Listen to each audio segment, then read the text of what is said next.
Every parent's worst nightmare is losing their spouse and having to raise their children alone. But imagine being thrown out of your own home by your in-laws just weeks after burying your wife. That's exactly what happened to Jonathan Mitchell. The autumn morning held a crispness that reminded Jonathan of new beginnings and fresh starts, ironic, given that his life's foundation had crumbled beneath him. He stood at the window of his classroom, watching students cross the quad with their heavy backpacks and light laughter. History textbooks lined the shelves behind him, carefully arranged chronologically, a small attempt to impose order in a world that had recently shown him how chaotic it truly was. 6 months ago, his life had seemed as orderly as those books. A tenured position teaching at Westfield High, a modest but comfortable home in a good neighborhood, and most importantly, a family that filled that home with warmth and purpose. Rachel, his wife of 12 years, and their 10-year-old twins, Emily and Jason. It wasn't the life of luxury that Rachel's family had expected for their daughter, but it had been rich in the ways that mattered most.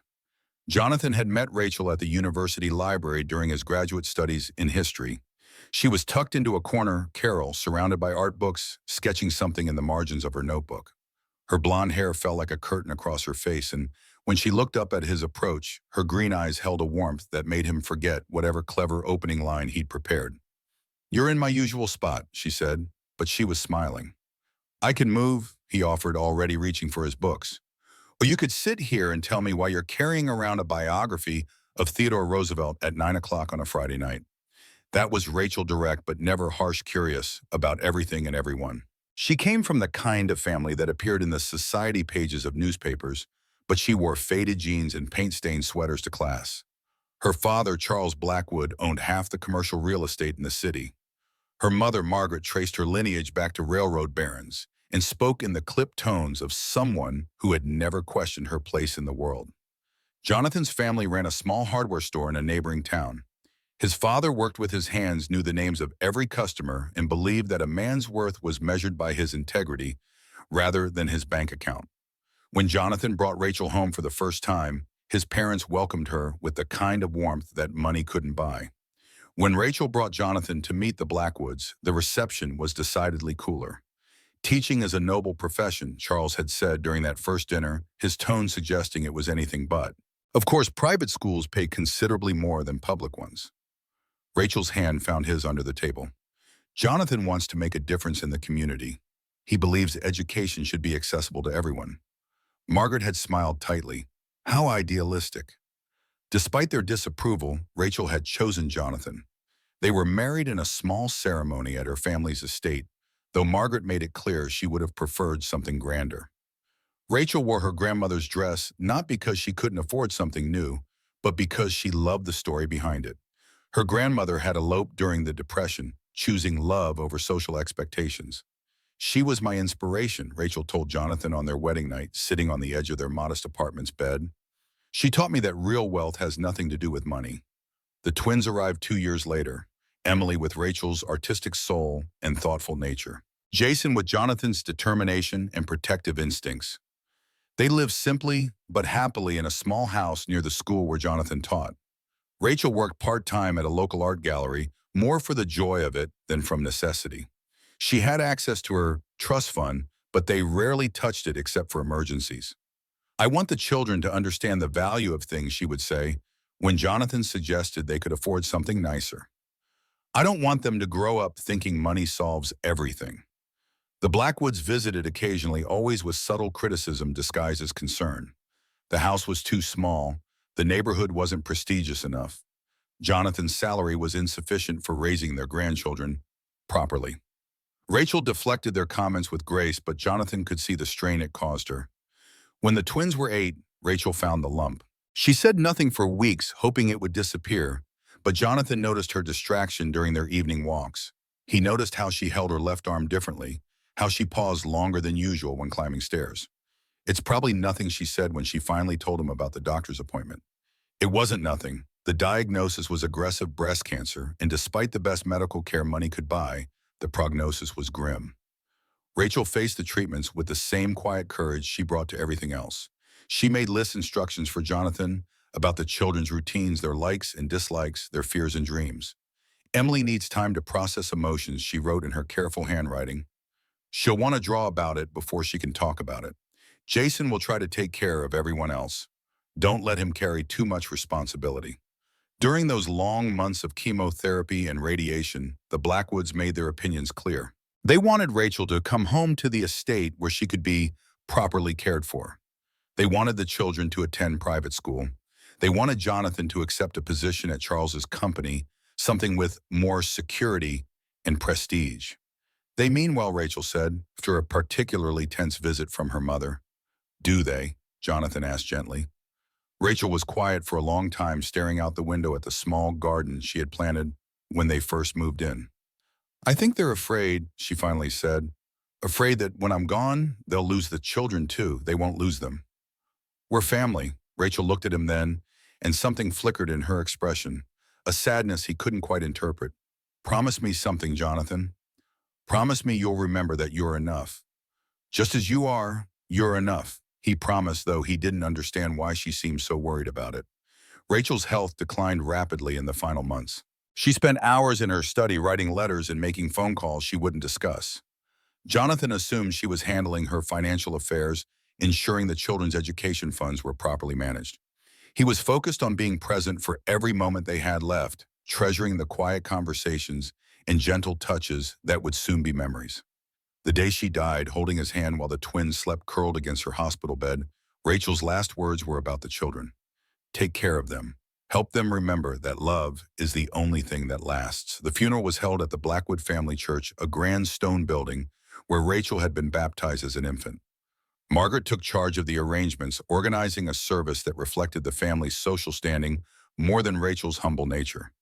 Jonathan sat in the front pew with Emily and Jason, watching colleagues and acquaintances file past the ornate casket, and felt utterly alone despite the crowd. In the weeks that followed, the Blackwoods began their campaign of gentle pressure. They visited daily, bringing elaborate meals the children barely touched and suggestions about practical arrangements. The house was too full of memories. The children needed stability. Jonathan needed support, raising them alone. We're family, Ma, Margaret would say, her hand resting possessively on Emily's shoulder. We want what's best for everyone. Jonathan tried to be gracious. They were grieving too, and he understood their desire to feel useful. But their version of help felt increasingly like control.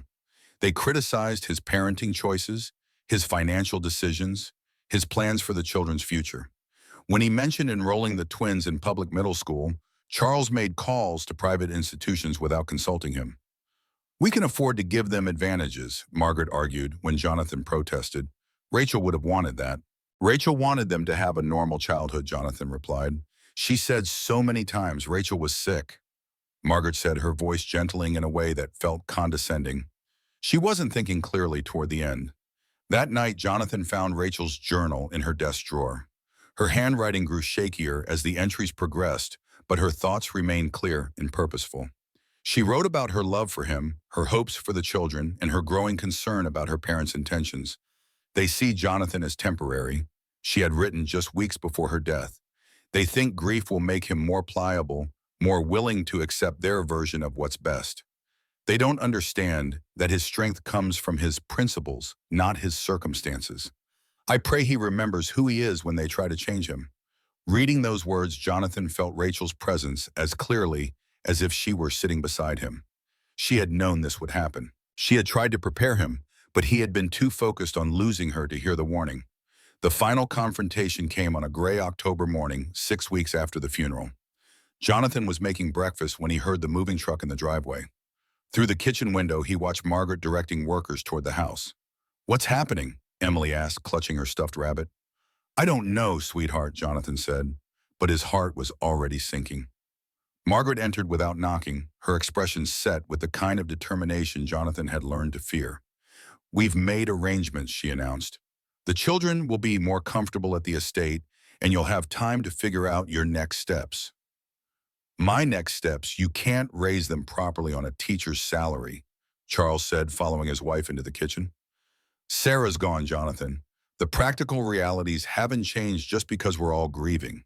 Emily began to cry quietly, and Jason moved protectively to his sister's side. Jonathan knelt to their level, his hands steady despite the rage building in his chest. "Go pack some clothes," he said softly. We're going to stay somewhere else for a while. You don't understand, Margaret said, her voice rising. This isn't a request. The house belongs to the family trust. Rachel lived here at our discretion, and that arrangement died with her. The words hit Jonathan like a physical blow. In all their years together, Rachel had never mentioned that the house wasn't truly theirs. She had paid the bills, handled the finances, protected him from the details that would have made him feel like a charity case. One week, Charles said, not unkindly, but with the finality of someone accustomed to being obeyed, "That should be enough time to find somewhere appropriate." They left Jonathan alone with the twins and the workers, who began systematically packing their lives into boxes. Emily sat on her bed, drawing furiously in her sketchbook, while tears ran down her cheeks. Jason helped pack with the mechanical efficiency of someone in shock. "Are we going to live with Grandma and Grandpa?" Emma asked. Jonathan looked at his daughter's hopeful face and felt something break inside him. "No, sweetheart. We're going to find our own place." But where he didn't have an answer, Rachel's death had left him unprepared for practical challenges that seemed insurmountable. His teacher's salary could cover rent and basic expenses, but he had no savings for deposits or moving costs. The life insurance policy would help, but it was tied up in probate. Mrs. Jenkins, the elderly neighbor who had brought casseroles and quiet comfort during Rachel's illness, appeared in the doorway with a thermos of coffee and an envelope. "There's a house on Elm Street," she said without preamble. "The owner's looking for someone responsible to rent it cheap in exchange for fixing it up. It's not much, but it's got good bones and a big yard for the children." The envelope contained a key and an address.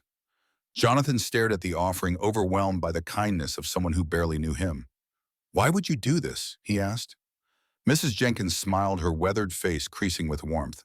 "Because sometimes the only family that matters is the one that chooses to love you." As the moving truck pulled away from the house where his children had taken their first steps and lost their first teeth, Jonathan made a silent promise to Rachel. He would prove that her faith in him hadn't been misplaced. He would show the twins that a man's worth wasn't measured by his bank account or his social connections. He would teach them that love indeed was the only thing that lasted. The house on Elm Street stood before them like a question mark, weathered, uncertain, but full of possibility. Jonathan gathered his children close and turned Rachel's ring one more time before slipping it into his pocket. They were home. The eviction notice arrived on official letterhead delivered by a courier who waited while Jonathan signed for it with trembling hands. The formal language couldn't disguise the message. They had 72 hours to vacate the premises. Jonathan stared at the document in the gray morning light, coffee growing cold in his cup. 6 weeks since Rachel's funeral, and the Blackwoods had made their move. The notice cited breach of residency agreement and failure to maintain property standards, legal fiction designed to provide cover for what was essentially a family coup. Daddy Emily appeared in the kitchen doorway, still in her pajamas, clutching the stuffed rabbit Rachel had given her for her 8th birthday. "Why are there men outside?" Through the window, Jonathan could see the moving truck parked in their driveway like a patient predator. 2 workers sat in the cab waiting for instructions. Margaret Blackwood stood on the front lawn in her wool coat, checking her watch with the precision of a general coordinating an invasion. "We're going to be moving," Jonathan said carefully, kneeling to Emily's level. "Remember how we talked about adventures?"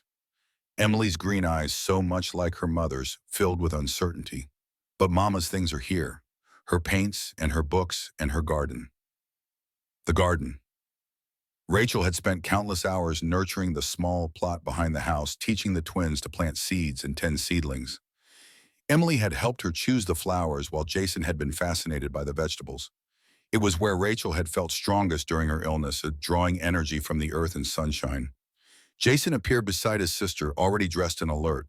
At 10, he possessed a protective instinct that sometimes worried Jonathan. The boy had appointed himself guardian of the family's remaining pieces, counting and recounting their possessions, as if vigilance alone could keep them safe. "How long do we have?" Jason asked, his voice steady, but his hands clenched into small fists. Before Jonathan could answer, the front door opened without ceremony. Margaret entered with the authority of ownership, followed by Charles and 2 men in expensive suits Jonathan didn't recognize. "Good morning," Margaret said, her tone suggesting this was anything but good. "I trust you received the notice. We've arranged for a moving service to help with the transition." "You can't just throw us out," Jonathan said, rising to his full height. The eviction notice crinkled in his grip. "This is our home. This house belongs to the Blackwood Family Trust, Charles replied, consulting a folder thick with legal documents. Rachel had usage rights during her lifetime, but those rights weren't transferable. Surely you understood that. Jonathan hadn't understood that at all. Rachel had handled their finances, paid the utilities, dealt with the maintenance issues. She had protected him from feeling like a dependent, and in doing so had left him vulnerable to this moment. "Where are we supposed to go?" Emily whispered. Margaret's expression softened fractionally as she looked at her granddaughter. "Darling, you and Jason will come home with us.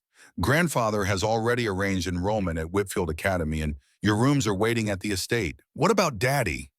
Jason demanded, stepping closer to Jonathan's side. "Your father needs time to make proper arrangements for his future," Margaret said carefully. "He'll visit, of course." But no, the word came out sharper than Jonathan intended, startling everyone in the room. "We stay together, that's not negotiable." One of the lawyers cleared his throat. "Mr. Mitchell, I understand this is emotional, but you need to consider what's practical. The children have substantial trust funds that will ensure their education and security. You want what's best for them. I am what's best for them," Jonathan said quietly. "I'm their father." Charles stepped forward, his voice taking on the reasonable tone of a man accustomed to getting his way through patience rather than force. "Jonathan, be realistic. You can't provide for them the way we can. Private schools, college funds, cultural opportunities. None of that matters if they lose their family." Jonathan interrupted. "We are their family." Margaret said, her composure cracking slightly. "We're their blood. You're just what?" Jonathan's voice remained calm, but something dangerous flickered in his eyes. Margaret caught herself, but the damage was done. The silence stretched uncomfortably until Emily began to cry. Not the dramatic sobbing of a child seeking attention, but the quiet, heartbroken weeping of someone who understood that the adults had failed her. Jason put his arm around his sister, his jaw set with determination. "We're not going anywhere without Dad. Now see here, young man," Charles began. "No," Jason said, his voice carrying more authority than a 10-year-old should possess. "Mom told us that families stick together no matter what. She said that's what makes them families." Jonathan felt a surge of pride so intense it nearly brought him to his knees. Rachel's values lived on in their children stronger than any legal document or financial pressure. "Very well," Margaret said, her mask of concern slipping to reveal something colder underneath. "If that's your choice, you have until tomorrow evening to collect your personal belongings and leave." "And go where?" Jonathan asked. Margaret shrugged with studied indifference. "That's hardly our concern anymore." The next 36 hours passed in a blur of packing and desperate phone calls. Jonathan contacted every rental agency in the city, but his teacher's salary and lack of security deposit eliminated most options. The few properties he could afford were either unsafe or unavailable immediately. Mrs. Jenkins appeared at intervals with sandwiches and quiet support. She helped Emily pack her art supplies while Jonathan wrestled with the larger furniture. Jason appointed himself inventory manager, creating careful lists of what they were taking and what they were leaving behind. "Will we ever come back?" Emily asked, as they loaded the last boxes into Jonathan's aging sedan. Jonathan looked at the house where his children had learned to walk, where he and Rachel had dreamed about their future, where love had been the only currency that mattered.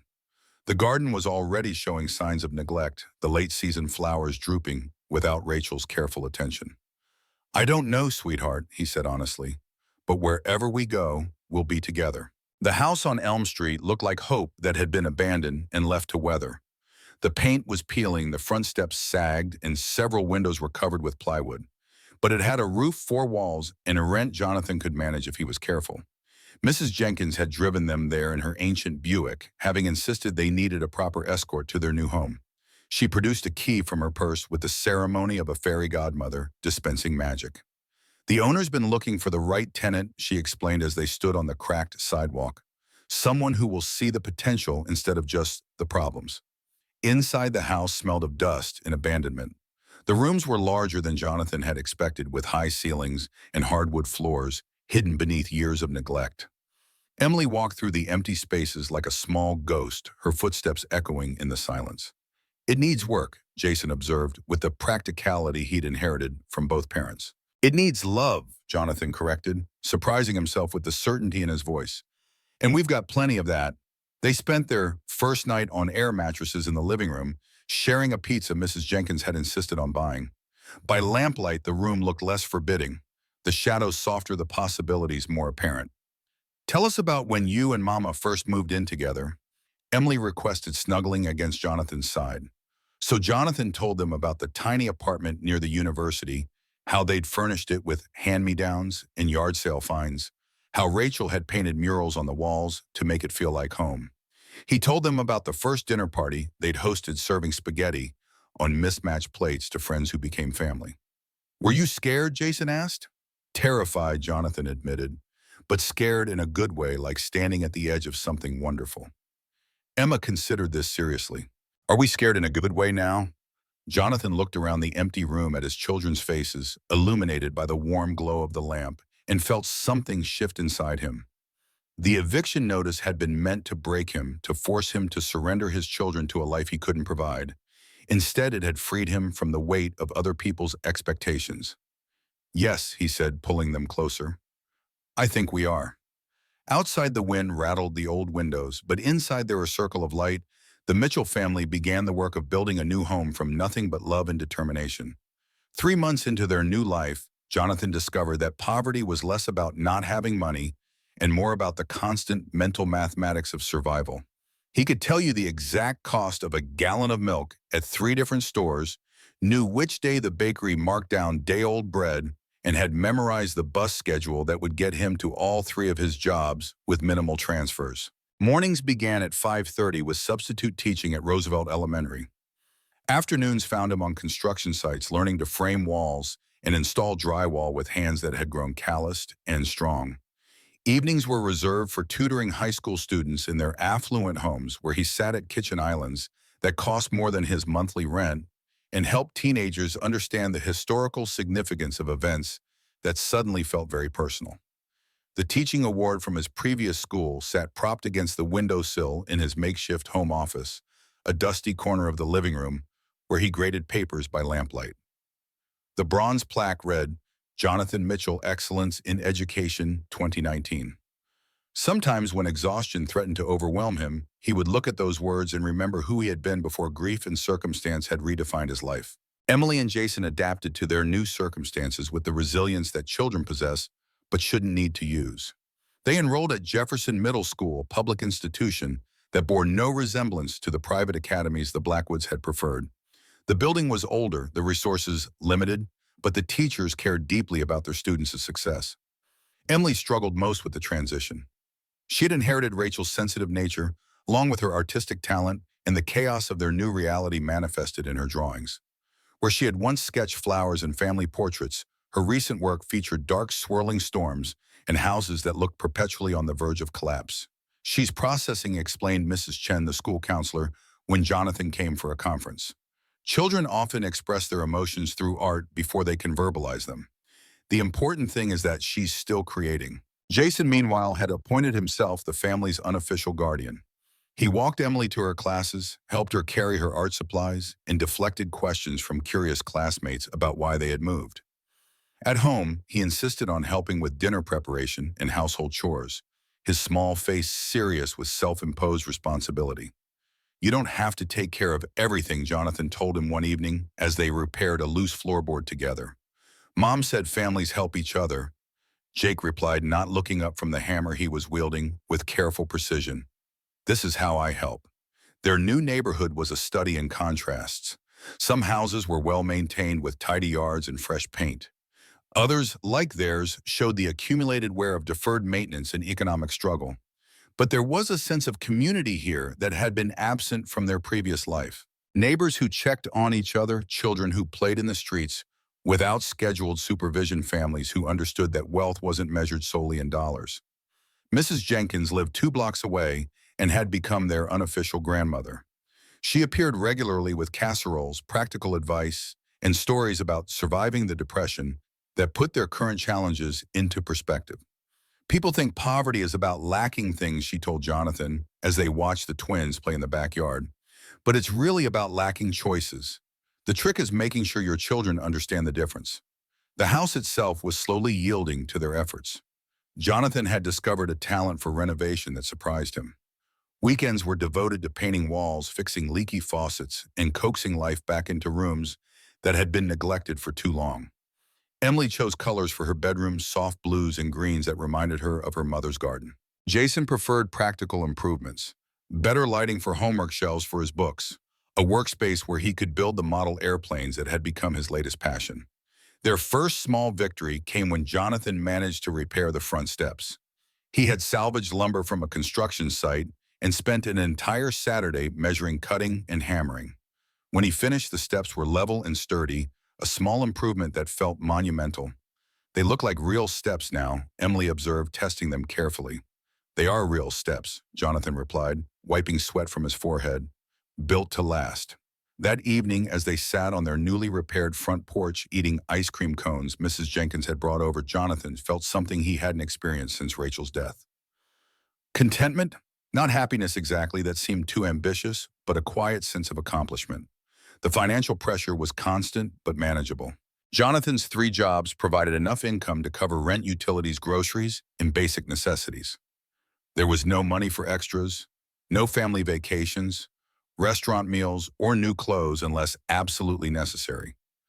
But they weren't hungry and they weren't homeless, and some days that felt like prosperity. Emily's teacher, Ms. Rodriguez, called one afternoon to discuss her daughter's progress.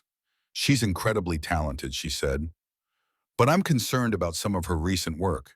There's a sadness there that goes beyond normal childhood experiences." Jonathan arranged to meet with Ms. Rodriguez after school. She showed him Emily's portfolio, dozens of drawings that chronicled their family's journey from loss to displacement to tentative rebuilding. The progression was remarkable. Early pieces were chaotic and dark, but recent work showed emerging signs of hope. A house with strong foundations, a family of 3 figures holding hands against a backdrop of storms. "She's working through her grief," Ms. Rodriguez explained. "Art is her way of making sense of change. But she might benefit from the after-school art program we're starting. It's free, and it would give her more time to develop her skills." Jonathan hesitated. The program ran until almost 6 in London, which would mean Emily taking the bus home alone or waiting for him to finish his construction job. But the opportunity was too valuable to pass up. "We'll make it work," he decided. That night, when he told Emily about the art program, her face lit up with the first genuine smile he'd seen in months. "Really, with real supplies and everything? Really, Ms. Rodriguez says you have exceptional talent." Emily hugged him fiercely, and for a moment, Jonathan felt rich beyond measure. Jason's adjustment had been quieter, but no less significant. His protective instincts had sharpened, but so had his sense of justice. When a classmate made fun of Emily's thrift store clothes, Jason had stood up to him with words rather than fists, a maturity that impressed his teachers and worried his father in equal measure. "He's carrying too much responsibility for his age," Jonathan confided to Mrs. Jenkins during one of her visits. Maybe, she replied, watching Jason help Emily with her homework at the kitchen table. Or maybe he's learning what real strength looks like. Sometimes children surprise us with how much they can handle when they know they're loved. As autumn settled over their neighborhood, the house on Elm Street began to feel less like a refuge and more like a home.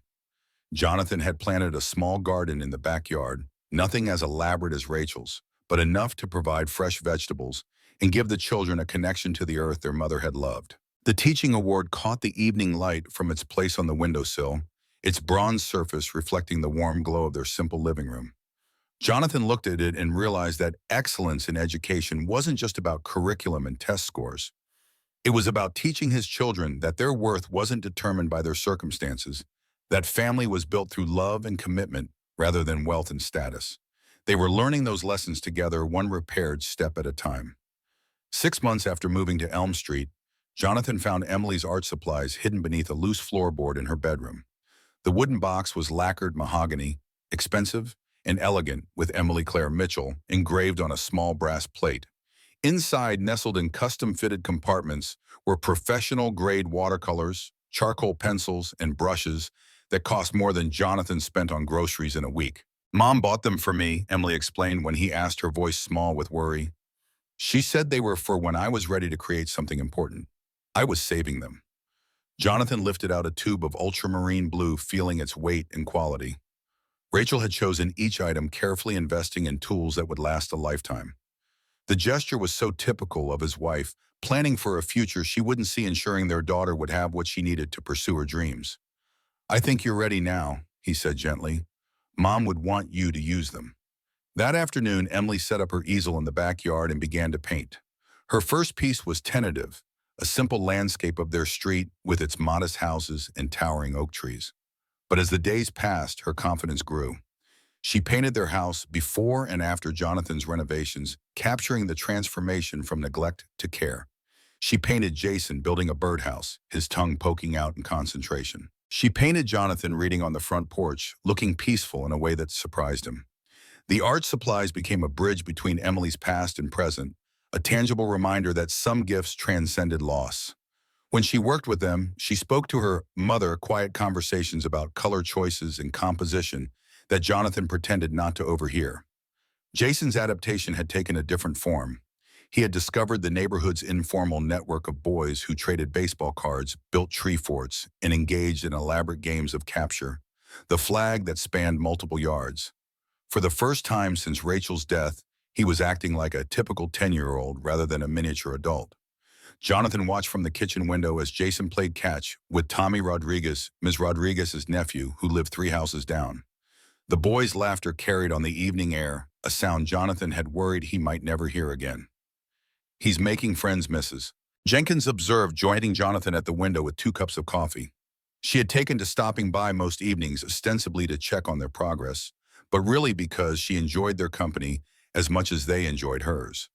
"I was starting to worry he'd forgotten how to be a kid," Jonathan admitted. "Children are resilient, but they need permission to heal," she replied. "Sounds like you're all giving each other that permission." The phone had been ringing with increasing frequency, always the same number, always during dinner or homework time. Jonathan had stopped answering calls from numbers he didn't recognize, assuming they were telemarketers or debt collectors. His financial situation was precarious, but stable. He didn't need reminders about bills he was already struggling to pay. But the calls persisted with a determination that eventually wore down his resistance. On a particularly exhausting Tuesday, after Jason had asked 3 times why the phone kept ringing, Jonathan finally answered. "Mr. Mitchell, this is Robert Harrison from Harrison Walsh and Associates. I've been trying to reach you regarding your late wife's estate." Jonathan's first instinct was suspicion. Rachel's will had been simple. She had left everything to him and the children, though. Everything had amounted to modest savings and personal belongings. The Blackwoods had made it clear that any family money was tied up in trusts and foundations he had no access to. "I'm not interested in whatever you're selling," Jonathan said, starting to hang up. "Mr. Mitchell, please. This concerns a trust established by your wife that you may not be aware of. I represent the Meridian Foundation, and there are legal matters that require your immediate attention." Something in the lawyer's tone made Jonathan pause. "What kind of legal matters? I'd prefer to discuss this in person. Are you available to meet tomorrow?" Jonathan looked around their small kitchen, where Emily was working on homework at the table they'd rescued from a thrift store, and Jason was building a model plane on the counter. Their life was finally finding its rhythm. The last thing he needed was legal complications that might threaten their stability. "I can't afford a lawyer," he said bluntly. "Mr. Mitchell, you don't understand. You're not being sued. There's money involved, a substantial amount, but I need to verify your identity and discuss the terms of the trust. Could we meet at my office tomorrow at 10? Oh, Jonathan agreed, though he spent the night wondering what Rachel might have set in motion without telling him. They had shared everything, or so he had believed, but her journal had revealed depths of planning and foresight he hadn't suspected. Perhaps there were other secrets waiting to be discovered. The law offices of Harrison Walsh and Associates occupied the top floor of a downtown building Jonathan remembered from his courting days with Rachel. He had proposed to her in the park across the street, certain that love was all they needed to build a life together. The irony wasn't lost on him as he stood in the marble lobby checking his appearance in the elevator's polished doors. His clothes were clean, but clearly budget-conscious khakis with a carefully mended tear, a button-down shirt that had seen better days but was well-pressed. His hands bore the calluses and small scars of manual labor, a stark contrast to the manicured professionals bustling through the building. Robert Harrison was younger than Jonathan had expected, with kind eyes behind wire-rimmed glasses and a manner that suggested competence without arrogance. His office was lined with law books and family photos, comfortable rather than intimidating. "Thank you for coming," Harrison said, gesturing toward a leather chair. "I know this must be confusing, especially given the timing." What timing? Harrison consulted a thick file on his desk. "According to the trust documents, I was instructed to wait exactly 1 year from the date of your wife's death before making contact." She was very specific about that timeline. Jonathan felt a chill of recognition. Rachel had always been deliberate about timing, waiting for the right moment to plant seeds, to have difficult conversations, to make important decisions. Even in death, she was orchestrating events with careful precision. She knew, Jonathan said quietly. She knew her parents would try to take the children. Harrison nodded. The trust documents referenced specific circumstances that would trigger its activation. The death of the beneficiary, followed by what she termed financial or emotional coercion by her family members. Her instructions were quite detailed. "What kind of trust?" Harrison opened a folder and withdrew a document thick with legal language. "Mr. Mitchell, your wife established a private foundation worth approximately $200 million. You are the sole trustee with full discretionary authority over its distribution." The words hit Jonathan like a physical blow. He stared at the lawyer, certain he had misheard. That's impossible. Rachel didn't have that kind of money. She inherited it from her maternal grandmother, who had specifically excluded it from the family estate. Your wife kept it separate from her parents' wealth, managed through an independent firm. She spent years planning how to ensure it would be used according to her values rather than theirs. Jonathan thought about their modest life, the careful budgeting, the times Rachel had suggested they could afford small luxuries, but chose simplicity instead. She had been sitting on a fortune while they clipped coupons and shopped at thrift stores. "Why didn't she tell me?" Harrison's expression softened. "According to her letter, she wanted you to prove to yourself and to her family that you could provide for your children regardless of financial circumstances. She believed that knowledge of the trust might change how you approach that challenge."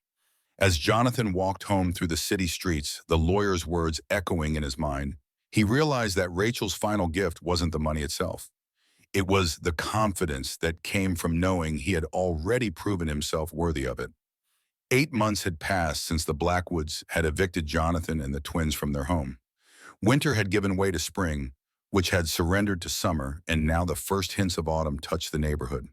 The house on Elm Street had evolved from a refuge into something approaching a home. Not polished or perfect, but lived in and loved. Jonathan stood on a ladder, scraping peeling paint from the eaves while Jason held the base steady. The August sun beat down mercilessly, but the satisfaction of watching the house transform under their efforts outweighed the discomfort. Across the street, Mrs. Jenkins sat on her porch, ostensibly reading, but keeping a watchful eye on their growing progress. She had appointed herself unofficial project manager of their renovation efforts, offering advice drawn from decades of home ownership and a Depression-era resourcefulness that had become increasingly valuable as Jonathan stretched each dollar to its breaking point. The house had revealed its secrets gradually. Behind crumbling drywall, they'd discovered original hardwood paneling. Under stained carpet, pristine oak floors had waited patiently for their revival. What the house lacked in modern amenities, it made up for in solid construction and architectural details from an era when craftsmanship mattered. Jonathan had unearthed these treasures during weekend work sessions, teaching the twins how to sand paint and repair as they went. The physical labor provided a release valve for the grief that still ambushed them at unexpected moments. Emily emerged from the house carrying a pitcher of lemonade, careful not to spill as she navigated the uneven path. At nearly 11, she carried herself with a quiet dignity that reminded Jonathan painfully of Rachel. She had blossomed in the after-school art program, her talent receiving the nurturing it deserved. Her recent works showed a growing confidence, the dark storm imagery giving way to scenes of rebuilding and renewal. The most striking piece, now framed in the living room, depicted their family holding hands amid construction debris, faces turned toward a sun breaking through clouds. "Let's take a break," Jonathan called down to Jason, who nodded with visible relief. They settled on the newly rebuilt front steps, passing the lemonade between them. The neighborhood hummed with weekend activity, lawnmowers, droning children shouting in play, someone practicing guitar with windows open. It felt like community in a way their previous neighborhood never had, where manicured lawns had created distance rather than connection. The phone rang, inside its shrill tone piercing the peaceful moment. Jonathan tensed instinctively. Since his meeting with Robert Harrison, he'd been wrestling with the implications of Rachel's trust fund, $200 million. The number seemed abstract, disconnected from their current reality of thrift store furniture and careful budgeting. He hadn't told the children yet, uncertain how such knowledge might change them, change all of them. The responsibility weighed on him, making each decision seem momentous. Harrison had called twice more gently but persistently, reminding Jonathan that legal requirements couldn't be postponed indefinitely. The trust needed active management. Tax implications needed attention. Charitable distributions required authorization. Jonathan had put him off, claiming he needed time to process the revelation. In truth, he feared how wealth might alter the resilience and values the twins were developing through adversity. Jason sprang it up to answer the phone, disappearing inside. Jonathan sipped the tart lemonade, wondering whether to accept the dinner invitation from Ms. Rodriguez that had been extended yesterday after Emily's art program. She had been increasingly present in their lives, offering practical support disguised as casual friendship. Rides home when Jonathan worked late, extra art supplies for Emily, information about academic competitions for Jason. Her attention held no expectation of reciprocation, which made it both easier and harder to accept. Jason returned with the cordless phone, his expression carefully neutral. "It's Mr. Harrison again. He says it's important." Jonathan took the phone, dread pooling in his stomach. He had postponed this conversation for weeks, but Harrison's tone suggested time had run out. The attorney explained that the foundation's annual report was due, that distribution decisions needed immediate attention, that Rachel had structured the trust with specific timelines that couldn't be ignored without legal consequences. Jonathan agreed to meet the following day, resignation coloring his voice. After hanging up, he remained on the steps, staring at the house across the street, where a young couple was unloading groceries, laughing together at some private joke. How might their lives be different if Rachel had told him about the money? Would they still be in their old house? Would the twins be attending private school? Would he still be teaching? The weight of options, never considered, pressed down on him. That evening, after the twins were asleep, Jonathan sat at the kitchen table with Rachel's journal open before him. He had read it countless times since finding it, seeking guidance in her words as trying to understand her reasons for keeping such an enormous secret. One passage in particular haunted him. "Real wealth has nothing to do with bank accounts. It's measured in the strength we find when everything else is stripped away." I need to know Jonathan has that strength. The children need to see it in him. The Blackwoods never will unless they're forced to look. Outside, the neighborhood settled into night rhythms, distant televisions, an occasional car passing, the neighbor's dog barking at phantom threats. Jonathan closed the journal and moved to the living room window. The house still needed countless repairs: gutters hanging askew, windows that rattled in their frames, a roof that leaked during heavy rains. He had been planning to tackle the gutters next weekend, had already salvaged the necessary materials from a construction site dumpster. Would those plans change now? Should they? The office of Harrison Walsh and Associates looked exactly as it had months earlier, the leather chairs still gleaming, the law books still perfectly aligned on their shelves. But Jonathan himself had changed. The desperate man who had arrived in mended clothes, uncertain of his future, had been replaced by someone more weathered, but also more grounded.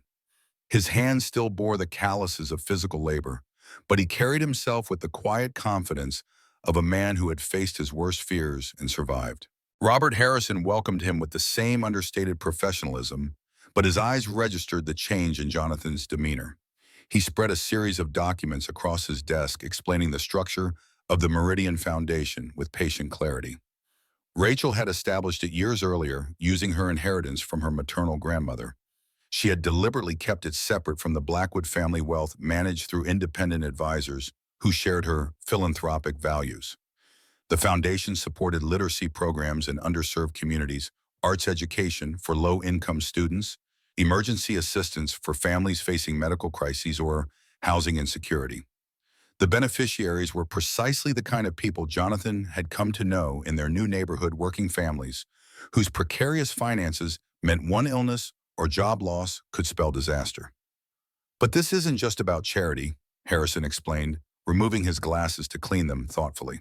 "Rachel structured this foundation with specific conditions. The principle remains untouchable. Annual distributions fund the philanthropic work with a small percentage allocated for family needs. But those needs are defined narrowly in education, basic security health. No mansions, no extravagance. Jonathan studied a photograph of teenagers receiving scholarship certificates, their faces alight with possibility. This was happening because of Rachel, all this time for years, but discreetly. She believed true giving happened without public recognition. In fact, several programs your children have benefited from. Emily's art supplies, Jason's math competition received funding through foundation channels. She arranged it so that they would have access to opportunities regardless of your financial situation, but without undermining your role as provider. The revelation struck Jonathan like a physical blow. Rachel had been supporting them all along, invisibly extending her protection beyond death. She had anticipated not just the Blackwoods' actions, but also the practical challenges of single parenthood. Her forethought was both comforting and unsettling, as if she had mapped out their lives with meticulous precision, leaving Jonathan to follow a script he hadn't known existed. Harrison passed him a sealed envelope with Jonathan's name written in Rachel's elegant script. For when you learn about the trust, the annotation read. Jonathan's hands trembled slightly as he broke the seal. The letter inside was several pages long, the handwriting growing increasingly unsteady toward the end, evidence of Rachel's failing strength. My beloved Jonathan, she began. By now you know about the money and you're probably terrified of making the wrong choices. I understand that fear because I lived with it for years, but I need you to remember something. We never needed the money to be happy. We were rich in all the ways that mattered long before you knew about the trust. The money is simply a tool to extend that richness to others who need it. Don't let it change you. Use it to become more of who you already are. She continued explaining how her grandmother's inheritance had initially frightened her with its possibilities and responsibilities. How she had watched wealth destroy relationships, distort values, create dependency. How she had decided that the only way to ensure the money served rather than corrupted was to establish clear principles for its use.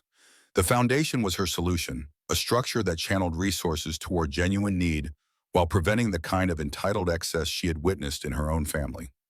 Jonathan, she wrote, I'm entrusting you with this because I know your heart. You value education over acquisition, growth over status, connection over convenience.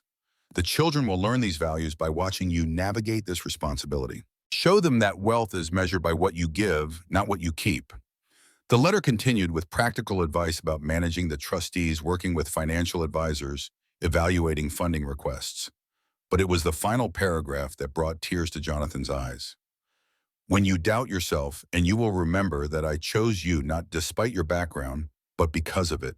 You understand the value of things in a way my family never could. That understanding is what the children need now more than ever. It's what the foundation needs. It's what I loved in you from the first moment. Harrison waited quietly while Jonathan composed himself, offering a tissue box with tactful discretion. The lawyer then outlined the immediate decisions requiring attention, annual distributions to ongoing programs, consideration of new initiatives, tax filings that were approaching deadlines. Jonathan listened with growing comprehension, asking questions that revealed his quick grasp of the foundation's structure. As their meeting concluded, Harrison handed Jonathan a final envelope. Rachel left instructions that the children should learn about the foundation when you felt they were ready. This is for them to help explain her reasoning in terms they can understand. Jonathan tucked the envelope carefully into his jacket pocket, its weight insignificant compared to the responsibility it represented. Outside, autumn sunlight gilded the city streets, transforming ordinary scenes into something momentarily precious. A woman walking her dog, a businessman eating lunch on a park bench, a group of school children crossing at the light laughing together. Jonathan observed them with new awareness, wondering how many lives could be changed, were already being changed by Rachel's foresight. The weight of decision pressed upon him as he walked home. Should he tell the twins immediately? How would knowledge of such wealth affect children who had adapted so remarkably to reduced circumstances? Would Emily's artistic development be helped or hindered by financial security? Would Jason's protective instincts relax or intensify with the pressure of inheritance? These questions accompanied Jonathan through the city streets, past shops and cafes where people conducted their lives unaware of his internal struggle. At home, Jonathan found a package on the porch addressed to him in unfamiliar handwriting. Inside was a newspaper clipping from the society pages featuring a photograph of Charles and Margaret Blackwood at a charity gala. The accompanying article quoted Margaret discussing their heartbreaking family situation and concerns for their grandchildren's welfare. The message was clear: the Blackwoods were establishing a public narrative that painted Jonathan as inadequate, laying groundwork for potential custody challenges. A note accompanied the clipping written on Jefferson Middle School stationery.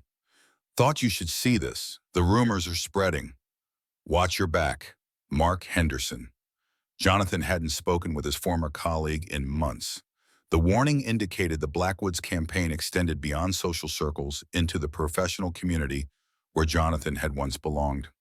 The twins arrived home from school moments later, bursting with news about their day. Emily had been selected for a special art workshop with a visiting professional. Jason had qualified for the regional mathematics competition. Their excitement filled the small kitchen as they shared these triumphs, unaware of the larger forces gathering around their family. Jonathan listened with genuine pride, postponing his own revelations until he could better predict their impact. That evening, a fresh crisis emerged. The kitchen sink began leaking water, pooling beneath the aging pipes. Jonathan grabbed tools and crawled into the cramped space, Jason holding a flashlight and handing implements as needed. They worked together with practiced efficiency, evidence of the many repair projects they had tackled over the months. When the leak was fixed, Jonathan emerged dirty but satisfied, high-fiving his son in silent celebration of their competence. As they cleaned up, Jason mentioned offhandedly that Tommy Rodriguez's family was moving because their landlord had sold the building. "They can't find another place they can afford," he explained. "All the rents keep going up. It's happening to lots of people." The comment landed like a stone in Jonathan's consciousness.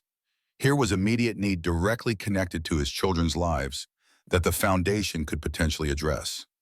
But intervention would require explaining the trust to the twins. The theoretical question of when to tell them had suddenly become urgent and practical. Jonathan lay awake that night, turning possibilities over in his mind. The foundation's resources could create affordable housing, provide emergency rental assistance, develop programs to help families like the Rodriguezes. But each option required decisions about how publicly the Mitchell family would acknowledge their changed circumstances, how visibly they would step into the role of benefactors rather than neighbors facing similar struggles. Morning brought no clarity, only the immediate demands of the day. Emily needed help finishing a school project. Jason had misplaced his math competition permission slip. The washing machine made an ominous grinding noise during the spin cycle. Jonathan addressed each crisis methodically, postponing the larger decision until the weekend when he would have uninterrupted time with both children. Ms. Rodriguez called as Jonathan was leaving for his construction job. Emily had forgotten her art portfolio essential for the special workshop that afternoon. With no time to return home before work, Jonathan faced a choice between disappointing his daughter or risking his job. The conflict epitomized his daily struggle, balancing financial necessity against his children's needs, never quite managing both perfectly. A solution presented itself unexpectedly. Mrs. Jenkins appeared at the door, having overheard his dilemma through the open window. "I'll bring the portfolio to the school," she offered. "You can't afford to miss work." Her practical kindness solved the immediate problem, but highlighted the absurdity of Jonathan's situation. He was the trustee of a $200 million foundation, yet couldn't afford to miss 4 hours of manual labor.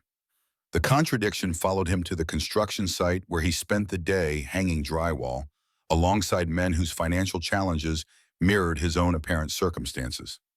Some supported families on single incomes. Others worked multiple jobs. All operated within the narrow margins where one unexpected expense could trigger cascading hardships. During lunch break, his supervisor mentioned an upcoming project renovating a community center that served neighborhood children with after-school programs. Funding had finally come through from some foundation. The offhand comments startled Jonathan. Could this be Rachel's foundation at work in their community? Without his knowledge, Harrison had mentioned existing commitments that predated Jonathan's involvement. The possibility that he was already connected to these efforts without realizing it added another layer of complexity to his situation. That evening, as the twins completed homework at the kitchen table, the phone rang again. Jonathan answered warily, expecting Harrison with more pressing foundation business. Instead, Charles Blackwood's measured voice filled the line.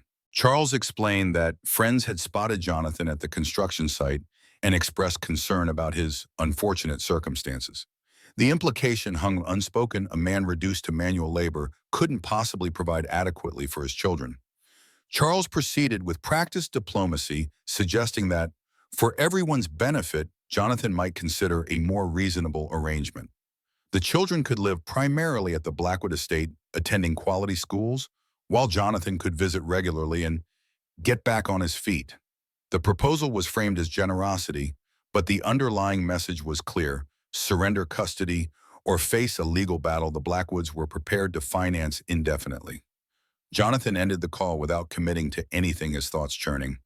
The timing seemed suspicious. Had the Blackwoods somehow learned about the trust? Were they making a preemptive move to gain control of the children before Jonathan's financial situation changed visibly? Or was this simply the next phase in their ongoing campaign, unrelated to Rachel's secret arrangements? These questions accompanied him into the weekend, when a Saturday morning of mundane activities, Jason's baseball game, Emily's art class laundry at the neighborhood laundromat, was interrupted by an unexpected visitor. Mark Henderson appeared at the baseball field ostensibly to watch the game, but clearly there to speak with Jonathan.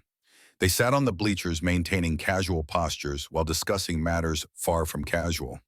"They're building a case," Mark explained, keeping his voice low as cheers erupted around them. "Margaret's on 3 charity boards with the family court judge's wife. Charles plays golf with the superintendent. They're systematically creating a narrative about your inability to provide adequately." The newspaper piece was just the beginning. Jonathan watched Jason field a ground ball with perfect form, throwing accurately to first base for the out. The crowd applauded, but Jason's eyes sought Jonathan's approval specifically. Jonathan gave him a thumbs up, this small gesture of connection suddenly precious in its simplicity. How would it feel to be reduced to weekend visits, to watch his children grow up primarily under the Blackwoods' influence, absorbing their values and priorities? The conversation with Mark solidified Jonathan's decision. He would tell the twins about the trust that evening after they had processed the excitement of the game and settled into their normal Saturday routine. He would frame it carefully, emphasizing Rachel's intentions in the foundation's purpose rather than the raw numbers that might overwhelm young minds. They deserved to understand their mother's legacy before others attempted to use it as leverage against their family unity. That afternoon, as Jonathan sorted through a box of Rachel's personal items he had salvaged during the eviction, he discovered a photograph he hadn't seen before. It was their last family portrait, taken during Emma's 9th birthday party at the Blackwood estate. Rachel sat in the center, radiant despite her illness, with Jonathan behind her and the twins on either side.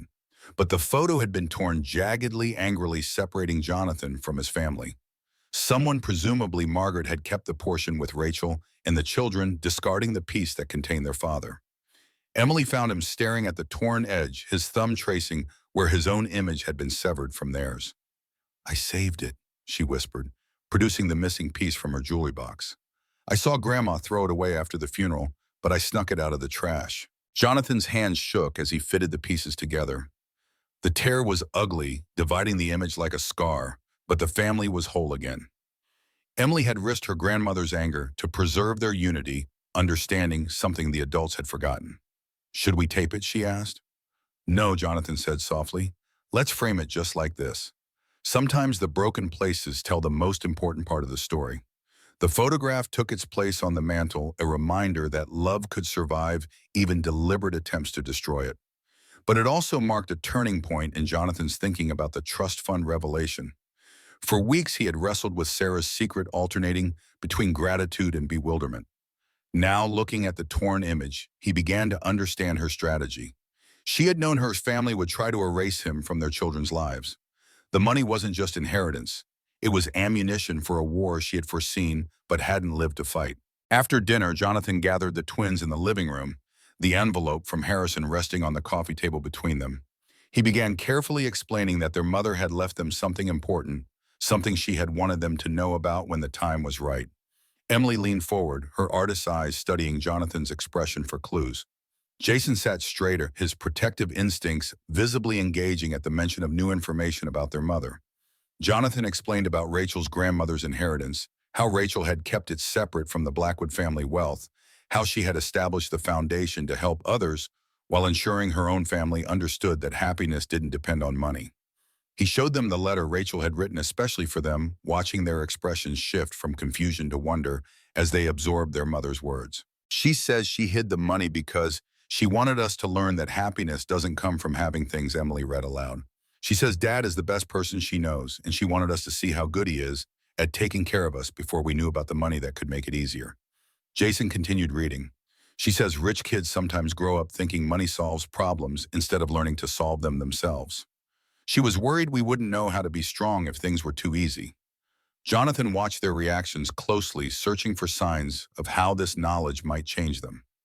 Emily seemed thoughtful, processing the information through the lens of her artistic sensibility, finding patterns and meanings beyond the practical implications. Jason was more pragmatic, immediately asking questions about how the money worked, who controlled it, what rules governed its use. Their responses revealed much about their developing personalities, but also reassured Jonathan that Rachel's strategy had succeeded. They weren't dazzled by the numbers or immediately focused on what the money could buy them.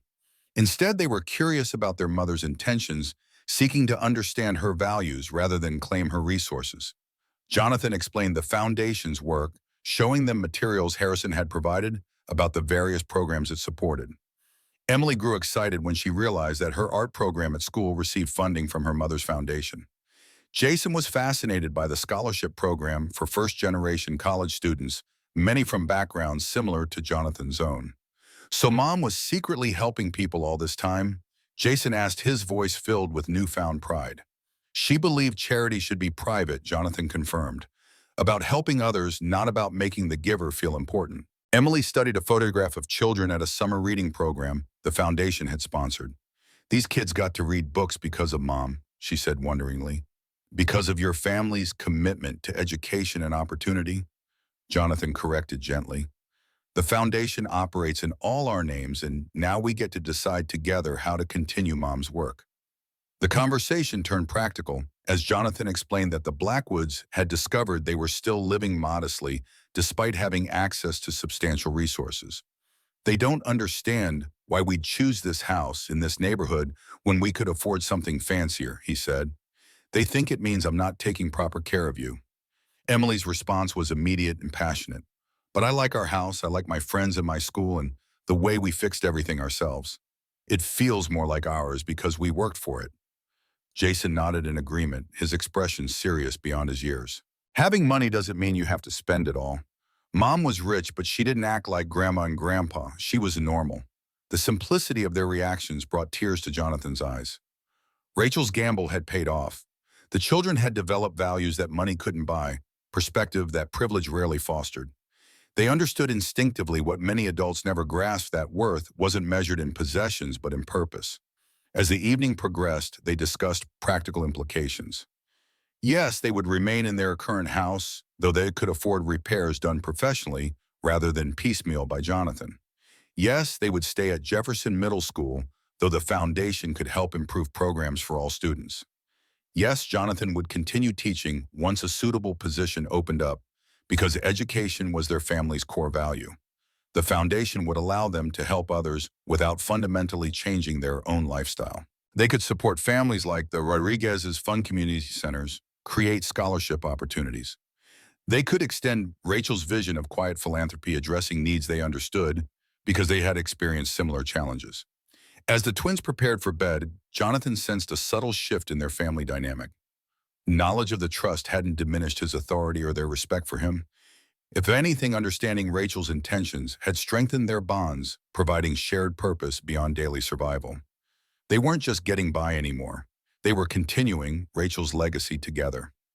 Later that night, after the house had settled into silence, Jonathan sat at the kitchen table with Rachel's recipe box, another discovery from the boxes he'd been sorting. It contained dozens of index cards covered in her careful handwriting, but these weren't just recipes. They were love letters disguised as cooking instructions. Jonathan's favorite meatloaf, read one card. He says it tastes like home. Don't tell him the secret ingredient is love. Emma's comfort cookies, said another. She needs these when she's had a hard day at school. Extra chocolate chips if she's really sad. Jason's victory soup, a third instructed. Make this when he's worked especially hard at something, whether he's succeeded or not. The effort deserves recognition. Each card revealed Rachel's intimate knowledge of her family's needs and her determination to provide for them even in her absence. The recipes weren't merely instructions for food. They were blueprints for care tailored to each family member's emotional landscape. At the bottom of the box, Jonathan found a sealed envelope marked "For Difficult Decisions." Inside was another letter in Rachel's familiar handwriting, this one dated just weeks before her death. My dearest Jonathan, if you're reading this, you've discovered what I hoped you never would: need a roadmap for the hardest moments of parenthood. I know you're probably angry with me for keeping secrets. I know you're confused about the money and what it means for our family, but I need you to understand something. I never wanted you to change. I fell in love with a man who measured success by the love he gave rather than the wealth he accumulated. The children need that man, especially when the world tries to convince them otherwise. The money is a tool, nothing more. Use it if you must, ignore it if you can, but never let it define who you are. You are enough exactly as you are. With all my love, Rachel. Jonathan read the letter 3 times before the words fully penetrated. Rachel had anticipated his struggle with the inheritance, his concern about maintaining his integrity while accepting her family's wealth. She had known him well enough to understand that the money would feel like both blessing and burden. Outside, rain began to fall, pattering against the newly repaired roof. The house on Elm Street had weathered many storms in its long history and would likely weather many more. But tonight it stood solid and secure, protecting the family within its walls, not because of its grandeur, but because of the care that had gone into its restoration. Jonathan ran his hand along the kitchen counter he had refinished himself, feeling the smooth surface beneath his calloused fingers. The house was a physical manifestation of their journey, imperfect but improving, modest but meaningful, stronger for having been broken and repaired. The recipe box sat open before him, its contents illuminating Rachel's approach to family life. She hadn't used her wealth to shield their children from difficulty or to purchase convenience. Instead, she had invested time and attention in understanding their unique needs, crafting responses that acknowledged their struggles while fostering resilience. The recipes were a tangible reminder that good parenting couldn't be bought or outsourced. It required presence and perception, qualities no trust fund could provide. This realization solidified Jonathan's resolve regarding the Blackwoods. They might offer material advantages, educational opportunities, social connections, but they fundamentally misunderstood what children needed most: unconditional acceptance, consistent guidance, the freedom to develop according to their own internal compass rather than external expectations. The custody battle they were quietly preparing would not be fought over money. Both sides had plenty of that now, but over contrasting visions of family and success. Morning brought a new challenge. The newspaper featured a small article about a charitable initiative sponsored by Blackwood Enterprises, with Margaret quoted discussing her deep commitment to children's welfare, especially those in vulnerable situations.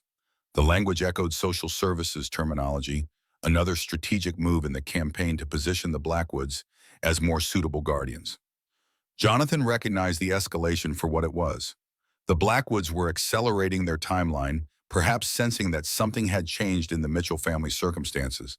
Their moves were becoming more public, more pointed, designed to create a record that could later be referenced in custody proceedings. His instinct was to respond in kind, to use the Foundation's resources to counter their narrative. The Meridian Foundation could easily fund programs more impressive than anything Blackwood Enterprises supported. Jonathan could establish himself publicly as a philanthropist rather than a struggling teacher, demonstrating financial capacity that would neutralize the Blackwoods' primary argument against his custody. But something in Rachel's letters gave him pause. She had deliberately kept her giving private, valuing impact over recognition. She had chosen a modest lifestyle despite substantial means, prioritizing authenticity over appearance. Would a public philanthropic battle honor her intentions or betray them? Would using the foundation as a weapon in a family conflict undermine its true purpose? These questions accompanied Jonathan to his meeting with Harrison later that day. The lawyer listened carefully to Jonathan's concerns, his expression thoughtful behind wire-rimmed glasses. There's a middle path, he suggested finally. The foundation can continue its work quietly while we prepare documentation of your financial capacity should it become necessary in court. We don't publicize the trust, but we ensure the Blackwoods understand that financial arguments against your custody would be unsuccessful. The strategy appealed to Jonathan's sense of balance. It respected Rachel's values while protecting the children's stability. It maintained their modest lifestyle without making them vulnerable to legal maneuvering. Most importantly, it kept the focus where it belonged, on the children's well-being rather than adult conflicts over control and status. As Jonathan left Harrison's office, he felt a clarity that had eluded him since learning about the trust. The money wasn't a solution to all problems, as the Blackwoods seemed to believe, nor was it a corruption to be resisted at all costs as he had initially feared. It was simply a resource to be managed thoughtfully, a responsibility to be carried lightly, a legacy to be honored through actions rather than acquisitions. Walking through the park where he had once proposed to Rachel, Jonathan noticed a homeless man sleeping on a bench, his possessions packed neatly in a shopping cart beside him. The contrast between this man's circumstances and the abstract millions now under Jonathan's control struck him forcefully. Wealth wasn't inherently moral or immoral. Its meaning derived entirely from how it was used, what it enabled, whom it served. This perspective guided Jonathan's next decision. Rather than hiring contractors to complete the house renovations, a seemingly logical step now that finances weren't constrained, he maintained their weekend work sessions. The twins were learning valuable skills, developing confidence, experiencing the satisfaction of transformation through effort. Professional results might look better in photographs, but they wouldn't provide the same growth opportunities or family bonding. Similarly, when Emily needed new clothes for the changing season, they still visited thrift stores rather than shopping malls. The habit of evaluating needs versus wants, of finding value in unexpected places, of distinguishing between quality and brand names, these lessons remained relevant regardless of their altered financial reality. 1 year had passed since their eviction from the Blackwood estate. Jonathan marked the anniversary not with bitterness, but with quiet satisfaction at how far they had come. The house on Elm Street bore little resemblance to the deteriorating structure they had first encountered. Fresh paint brightened the exterior. The garden produced vegetables for their table. Every room showed evidence of careful attention and modest investment. Emily's artistic development had accelerated beyond anyone's expectations. The advanced art program had connected her with Mrs. Chen, a retired professional artist who had taken a special interest in nurturing young talent. Twice a week, Emily stayed after school to work with watercolors, charcoal, and techniques that transformed her natural ability into genuine skill. She has an unusual gift for emotional expression, Mrs. Chen told Jonathan during a parent conference. Most children her age focus on technical accuracy, but Emily paints feelings. It's quite remarkable. Jason's mathematical aptitude had earned him a place on the regional competition team where he worked with students from schools across the district. The diversity of the group, children from various economic backgrounds, united by intellectual curiosity, had taught him that intelligence was distributed without regard to social status. "I like Jefferson better than my old school," he confided to Jonathan one evening. "The kids here aren't weird about money. They care more about whether you're good at stuff," he says. Rodriguez had joined the faculty at Jefferson as a fifth-grade teacher, and her presence had complicated Jonathan's carefully ordered emotional life. She was intelligent, kind, and completely unimpressed by social distinctions that had once seemed insurmountable. When she laughed at his stories about construction mishaps or asked his opinion about educational policy, Jonathan felt himself remembering what it was like to be seen as more than just a struggling single father. "She likes you," Emily observed with the directness 10-year-olds possessed. "She gets that look. When she talks to you, what look? The same one Mom used to get. Like you're the most interesting person in the room." Jonathan felt a familiar pang of loyalty to Rachel's memory, but it was tempered now by the understanding that grief wasn't meant to be permanent. Rachel's letters had encouraged him to find happiness again, to model for their children that love wasn't a finite resource that could be depleted by sharing it. The persistent phone calls from Robert Harrison had finally worn down Jonathan's resistance. The lawyer had been patient but determined, respecting the timeline Rachel had established, while making it clear that legal obligations couldn't be indefinitely postponed. "Mr. Mitchell, I understand this is overwhelming," Harrison said during their second meeting, "but the trust requires annual distributions, and there are tax implications that need immediate attention. Your wife structured this to benefit charitable causes as well as your family, but it needs active management." Jonathan learned that Rachel had been quietly supporting various organizations, homeless shelters, literacy programs, scholarships for underprivileged students. The Meridian Foundation operated in her name, but without public recognition, funding causes she had cared about while avoiding the social obligations that came with visible philanthropy. She was adamant that charity should be private, Harrison explained. She believed that public giving was too often about the giver's reputation rather than the recipient's needs. Part 3: Confrontation and Reconciliation. The meeting with Harrison had brought clarity to the Mitchell family. As Jonathan signed the foundation documents at their kitchen table, he watched Emily and Jason study the papers with solemn attention. The lawyer had explained Rachel's philanthropic vision with patient detail, outlining programs already in place and opportunities for new initiatives. What had begun as a bewildering revelation was transforming into a shared mission, a way to honor Rachel's memory through meaningful action rather than mere remembrance. After Harrison departed, Jonathan opened Rachel's letter to the twins. Emily's hands trembled slightly as she unfolded the pages, her artist's eye noting the increasingly unsteady handwriting. Toward the end, tangible evidence of her mother's determination to communicate even as strength failed her.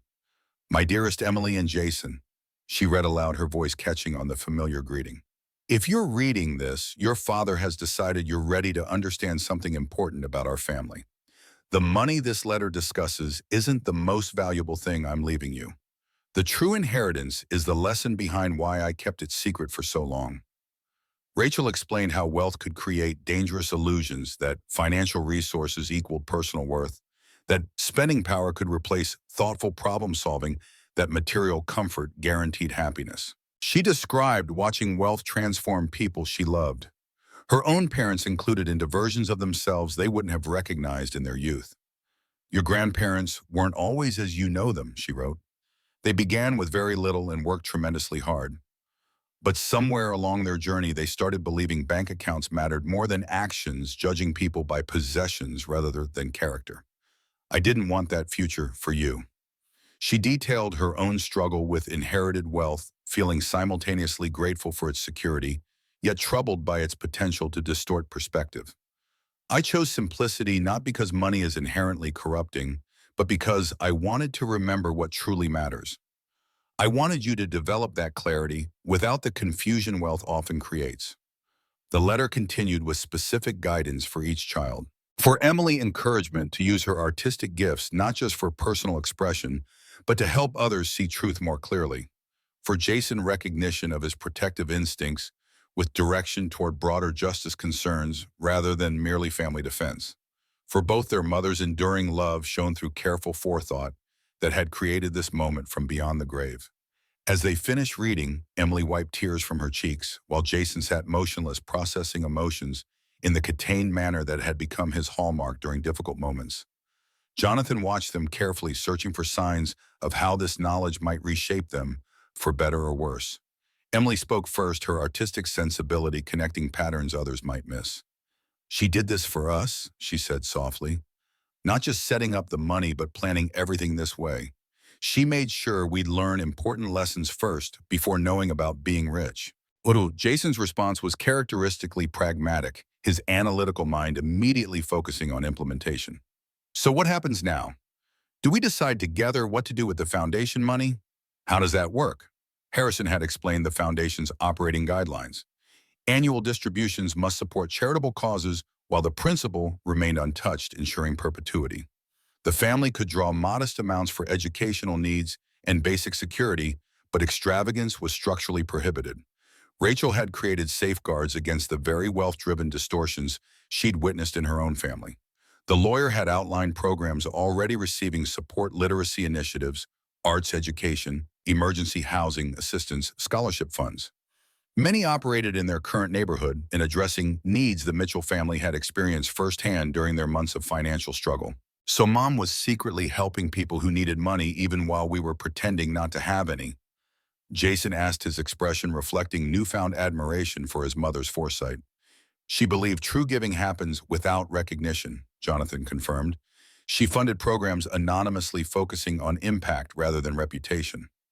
Emily studied photographs of children participating in foundation-supported arts programs. "These kids got supplies and lessons because of Mom," she said wonderingly, tracing their smiling faces with her fingertip. "Because of your family's commitment," Jonathan corrected gently. The foundation operates in all our names. Now you'll help decide how to continue that work.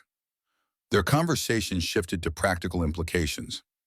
Jonathan explained that the Blackwoods had discovered the foundation's existence through legal channels. Their attorneys had contacted Harrison's office, seeking information signaling that they were developing new strategies regarding the children's custody.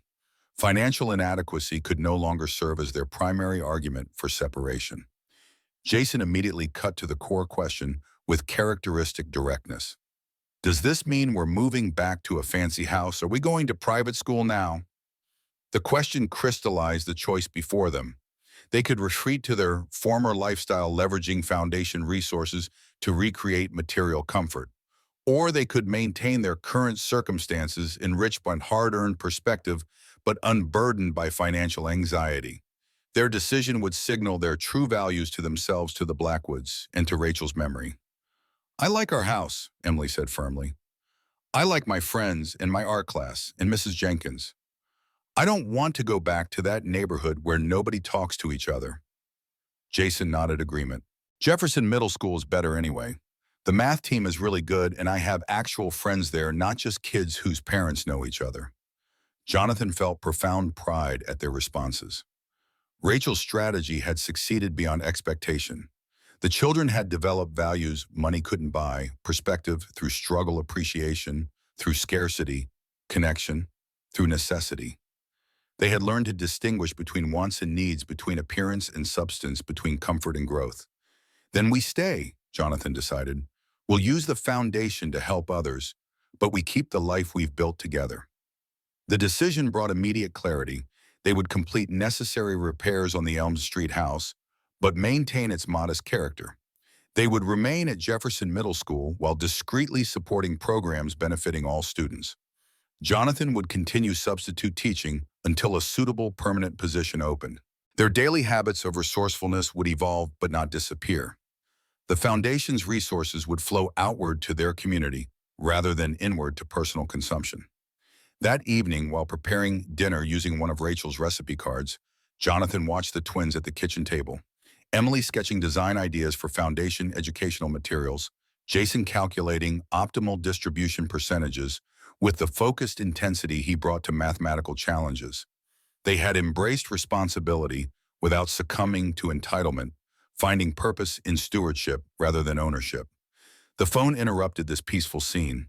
Jonathan answered warily, recognizing Margaret Blackwood's number. Her voice carried practiced warmth, calibrated for maximum effect. "We've heard about the foundation, Jonathan. Charles and I would like to discuss what this means for the children's future.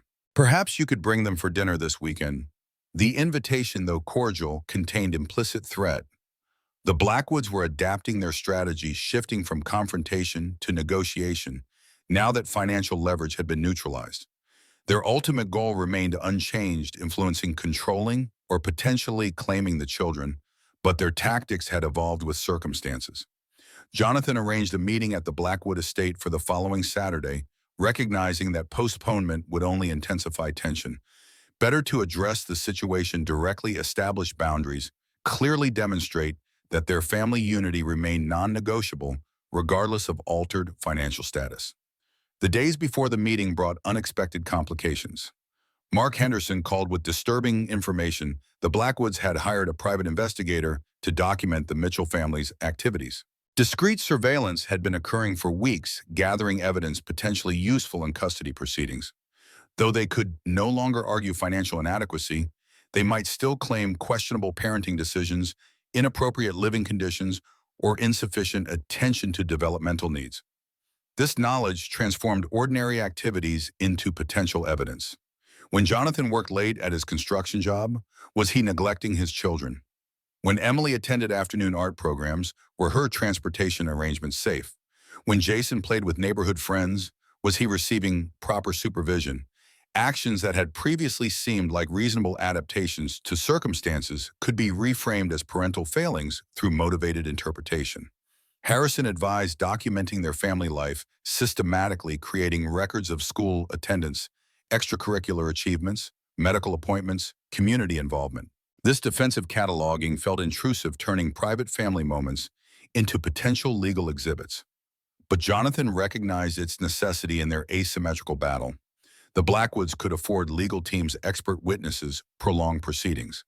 The Foundation's resources provided financial parity, but emotional warfare favored those willing to prioritize winning over well-being. By Saturday, Jonathan had prepared the twins for their grandparents' estate visit.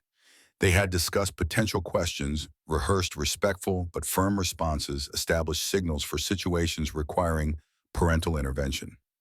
Emily chose to wear an outfit she had painted herself a creative statement, balancing respect with independence.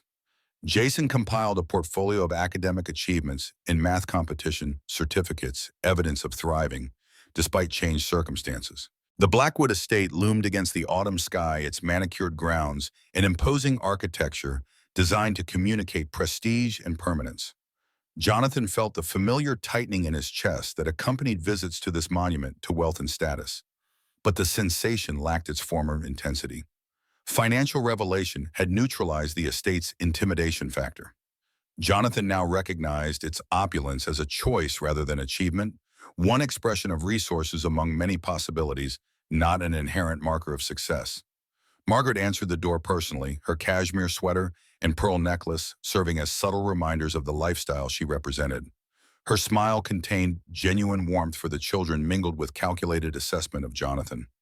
The foyer's marble expanse echoed their footsteps as she led them toward the formal living room, where Charles waited financial reports and legal documents arranged too casually on the coffee table between them. The initial exchange of pleasantries carried renegotiation undertones.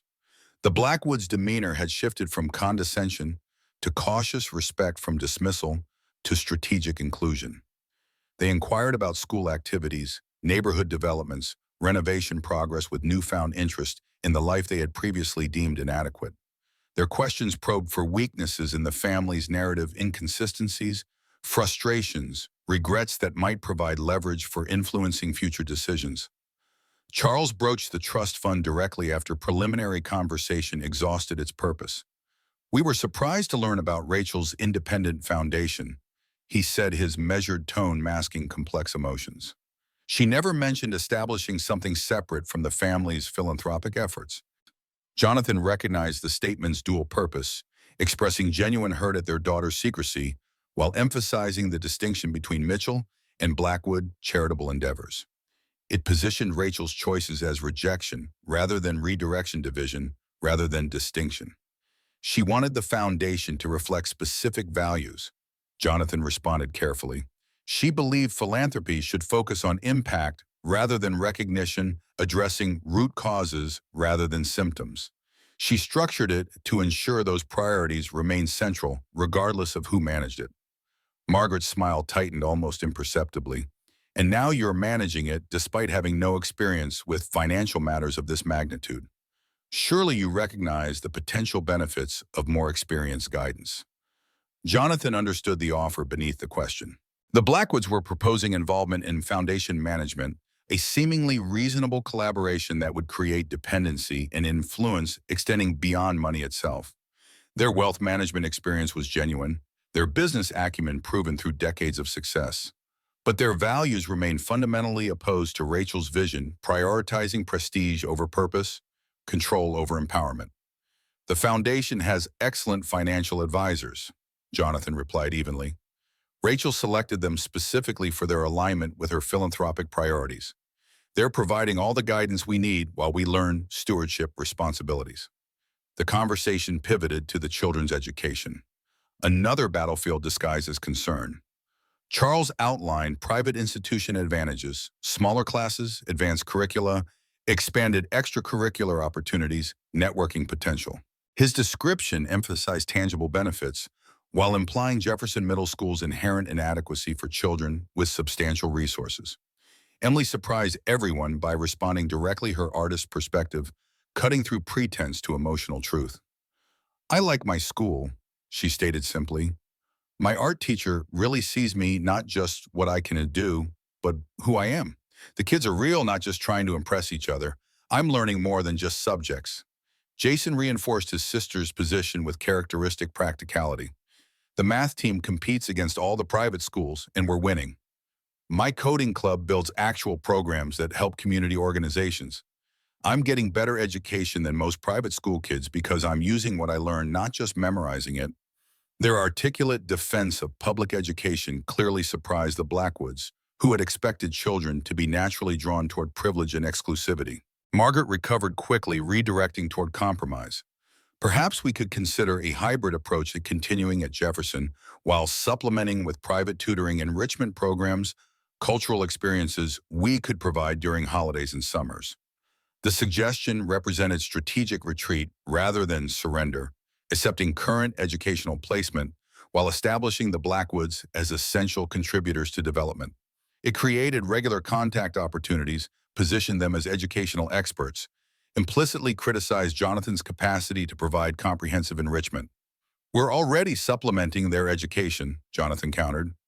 Emily's advanced art program, Jason's regional math competitions, community service projects, practical renovation skills. The foundation supports programs they benefit from while helping other children access similar opportunities.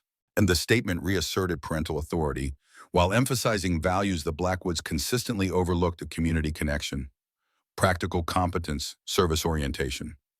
It reframed educational priorities beyond credentials and achievement toward purpose and application. The Blackwoods' frustration manifested in subtle signals: Charles straightening papers unnecessarily, Margaret touching her pearls with unconscious agitation. Their carefully constructed narrative of benevolent intervention was meeting unexpected resistance. Financial revelation had neutralized their primary leverage without altering their fundamental belief that money equaled authority, that wealth conferred decision-making rights over those with less.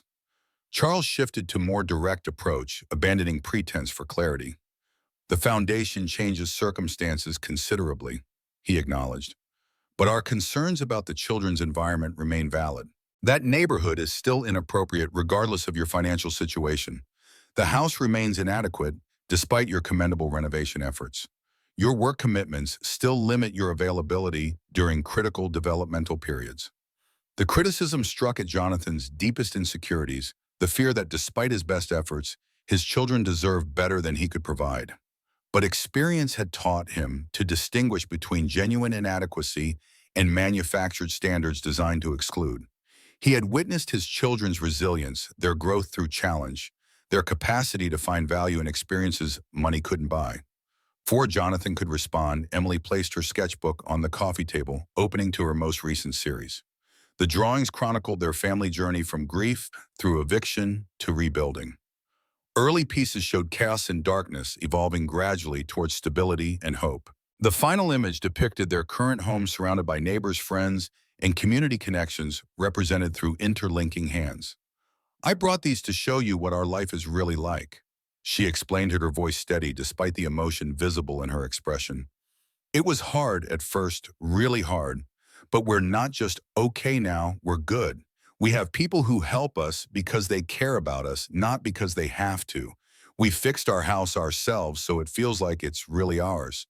Daddy works really hard, but he's always there when it matters." She turned pages, slowly allowing her grandparents to absorb the visual narrative she had created. Her artistic talent was undeniable, the emotional sophistication of her work transcending her age. The sketchbook offered insight into their family life, more powerful than any verbal defense Jonathan could have constructed. Margaret studied the images with visible emotion. Professional art appreciation temporarily overriding defensive posturing. "These show remarkable technical skill," she acknowledged. "The progression is quite extraordinary, from chaos to order, darkness to light. You've captured emotional states most adult artists struggle to convey." The genuine praise created momentary connection, shared appreciation, transcending the conflict that had dominated their relationship. Margaret reached toward Emily with instinctive affection, maternal instinct briefly superseding strategic positioning. "You draw like your mother did," she whispered, voice catching on unexpected emotion, "always finding beauty in unexpected places." The moment revealed vulnerability beneath Margaret's carefully maintained facade. Grief for her daughter transmuted into controlling behavior toward her grandchildren, fear of losing connection disguised as concern about circumstances. Her attempted seizure of the children reflected misguided preservation instinct rather than pure malice, though its impact remained damaging, regardless of intention. Charles watched this exchange with complex emotions crossing his features. Behind his businessman's composure lurked the father who had lost his daughter, the grandfather seeking connection to her children, the patriarch defending family legacy as he understood it. His controlling behavior stemmed from genuine belief that wealth constituted protection, that privilege equaled advantage, that status ensured security. Jonathan recognized an opportunity within this moment of emotional authenticity. Their conflict had focused on custody control and circumstances, while avoiding the underlying issue, how best to honor Rachel's memory through raising her children. All three adults loved the twins, valued their development, wanted their success. They simply defined those concepts through fundamentally different frameworks. She wanted them to understand the value of effort, Jonathan said quietly, to recognize worth beyond wealth, connection beyond convenience, purpose beyond privilege. She structured everything, our lifestyle the foundation, even her final arrangements to ensure they learn those lessons. The question isn't whether they deserve advantages. It's which advantages truly matter for becoming the people she hoped they'd be. The statement reframed their conflict from opposition to shared purpose with different methods. It acknowledged the Blackwoods' love for their grandchildren while challenging their assumptions about what constituted proper care. It invited collaboration rather than capitulation, relationship rather than control. Jason, who had remained characteristically observant throughout the exchange, finally spoke with the direct clarity that defined his approach to problems. "We know you love us," he said, addressing his grandparents with respectful confidence. "And we love you too. But Daddy loves us and takes care of us really well. We're happy where we are. We don't need to live in a fancy house or go to private school to have a good life. Mom taught us that."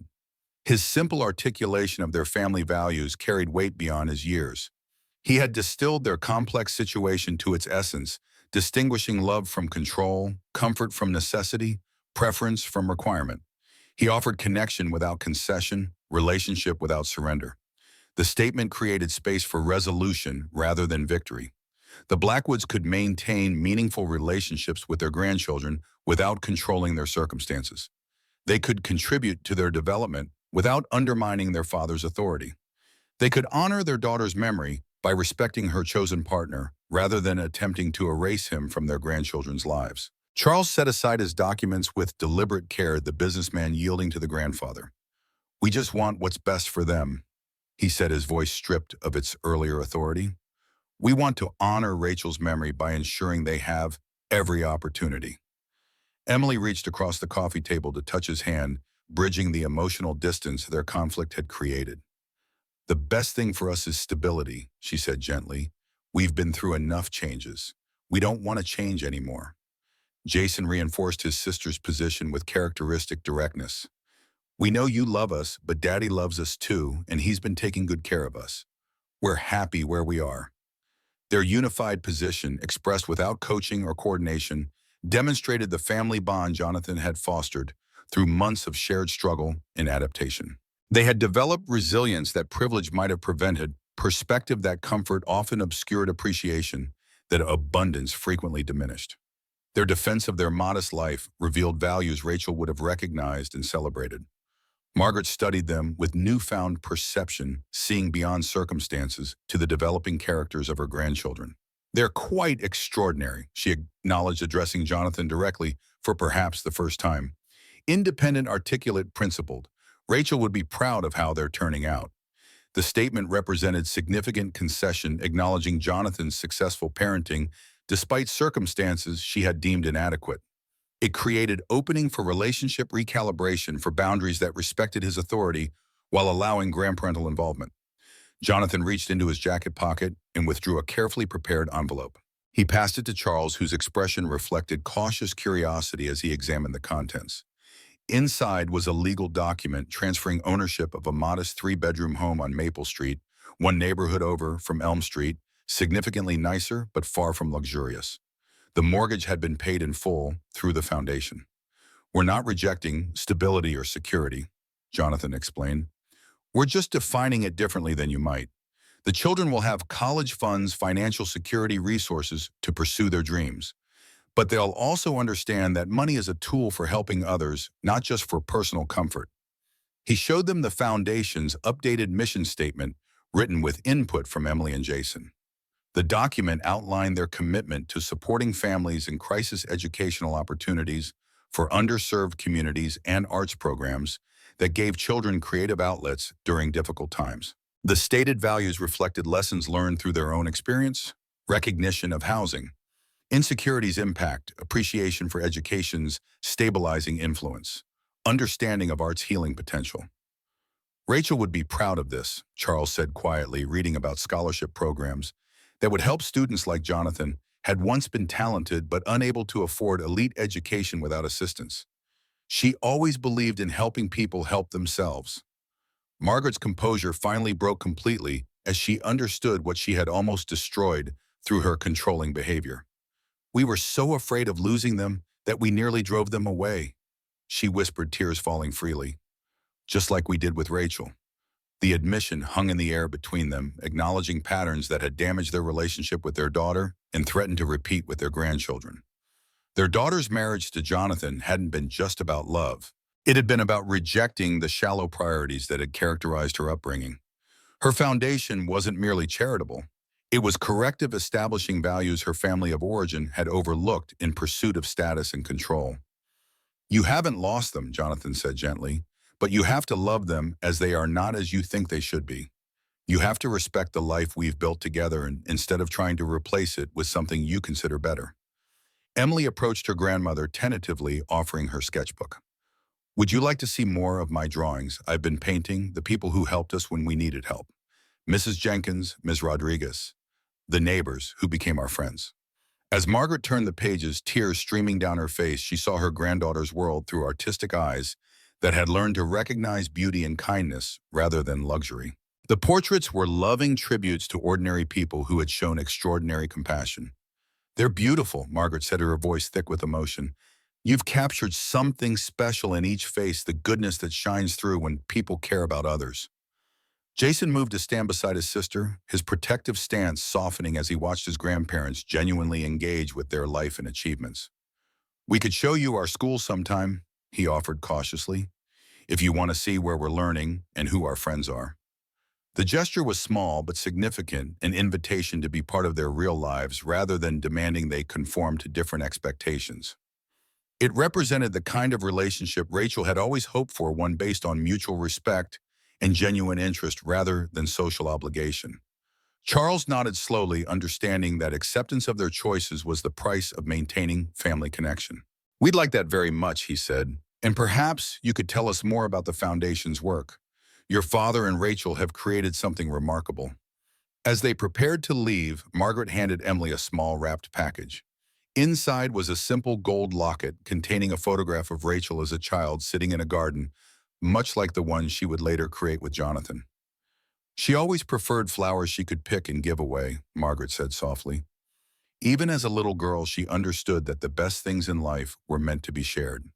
The drive home was quiet but peaceful. The confrontation they had anticipated had transformed into something approaching reconciliation. Not perfect understanding, but opening for a relationship built on mutual respect rather than power dynamics. The Blackwoods would always value different things, prioritize different advantages, measure success by different metrics. But they had glimpsed the wisdom in Rachel's choices, the purpose behind her apparent rejection of privilege, the legacy she had created through her children and foundation. 2 years later, Emily's painting hung in the place of honor above their fireplace, a family portrait unlike any traditional representation. Jonathan stood in the center, his arms around Emily and Jason, but Rachel's presence was unmistakable. She appeared as a figure of light behind them, her hands resting protectively on their shoulders, her expression radiating the love that transcended death. Emily had titled the piece "Complete," and Jonathan understood why every time he looked at it. The house on Maple Street had become everything their first home on Elm Street had promised to be. Comfortable without being ostentatious, it provided space for the children to grow while maintaining the sense of community that had been essential to their healing. Mrs. Jenkins lived just around the corner, now having moved to a senior community that kept her close to the family she had adopted.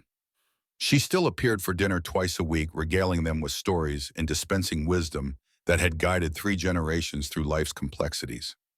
Emily's artistic development had exceeded everyone's expectations. Her work was now displayed in a small gallery downtown with proceeds supporting the foundation's arts education programs. She had learned to paint not just with technical skill, but with emotional intelligence that touched viewers deeply. Her latest series, Families, depicted various configurations of love and support: single parents, blended families, chosen families, elderly neighbors caring for young children. Each painting celebrated the truth that family was defined by devotion rather than biology. "I want people to see that love comes in lots of different shapes," she explained to the local newspaper reporter who interviewed her about the gallery showing. "My mom taught me that the most important thing isn't what your family looks like, but how much you care about each other." Jason's mathematical aptitude had earned him acceptance to a prestigious summer program at the State University where he would study advanced calculus and financial modeling. But he had chosen to spend half his summer working with the Foundation's scholarship recipients, helping younger students understand that academic achievement was possible regardless of economic circumstances. "I want to help kids who think they're not smart enough to go to college because their families don't have money," he told Jonathan, as they reviewed applications for the Foundation's newest education initiative. "I want them to know that being poor doesn't mean being stupid, and being rich doesn't make you better than anyone else." Jonathan had returned to full-time teaching at Jefferson Middle School, where his experience with both struggle and recovery had made him a more empathetic and effective educator. His students trusted him because he understood what it meant to face challenges that seemed insurmountable, to find strength in unexpected places, to build hope from very little. The foundation now supported 17 different programs across the region, from emergency housing assistance to literacy tutoring to college scholarships. Jonathan, Emily, and Jason met monthly to review applications and choose recipients, a process that had taught the children more about social responsibility than any textbook could provide. "The best part isn't giving away the money," Jason observed during one of their meetings. "It's seeing what people do with the opportunities. It's like planting seeds and watching them grow into things you never expected." Ms. Rodriguez had become Catherine Mitchell 3 months earlier, through a courtship so gradual that the children barely noticed the transition from friendship to love. She understood that Rachel's memory would always be cherished, that Jonathan's heart was large enough to honor the past while embracing the future. Her own warmth and intelligence had earned the children's affection without threatening their loyalty to their mother. "She makes Dad smile in a different way," Emily confided to Mrs. Jenkins during one of their private art sessions. "Not like he's remembering being happy, but like he's actually happy right now." The wedding had been small and informal, held in their backyard garden, with only close friends and family in attendance. Margaret and Charles were there, having gradually learned to value their grandchildren's happiness over their own expectations. They had discovered that love freely given was more precious than control forcibly maintained. Margaret had become particularly invested in Emily's artistic development, not as a way of reshaping her granddaughter, but as a means of understanding the sensitivity and perception that had characterized Rachel's approach to life. "You see the world the way your mother did," she told Emily during a quiet moment at the reception, "with eyes that look for beauty and hearts that look for good." Charles had surprised everyone by taking genuine interest in the Foundation's work, offering business expertise without attempting to dictate policy. His corporate connections had proven valuable for expanding scholarship programs, but he had learned to contribute rather than control. "I spent so many years thinking that money was the most important thing I could give my family," he admitted to Jonathan as they watched the children play in the evening light. "I forgot that time and attention were worth more than any inheritance." The Meridian Foundation had grown beyond Rachel's original vision while maintaining her core values. Jonathan served as executive director, but the children's input shaped every major decision. They had learned to think globally while acting locally, to balance compassion with practicality, to measure success by lives improved rather than dollars distributed. As sunset painted the sky in gentle pastels, Jonathan reflected on the journey that had brought them to this moment of peace. The eviction that had seemed like catastrophe had become the catalyst for discovering their true strength. The wealth that might have corrupted had instead become a tool for creating positive change. Rachel's ring still rested in his dresser drawer, no longer a symbol of loss, but a reminder of love that had been wise enough to plan for a future it wouldn't see. Her greatest gift hadn't been the money. It had been the faith that her family would use whatever resources they possessed to make the world a little better. As Emily painted by the window and Jason worked on scholarship essays, and Catherine prepared dinner with comfortable efficiency, Jonathan understood that they had achieved something rare, a life of purpose built on love, sustained by integrity, and shared with others who needed hope. They were in every way that mattered completely.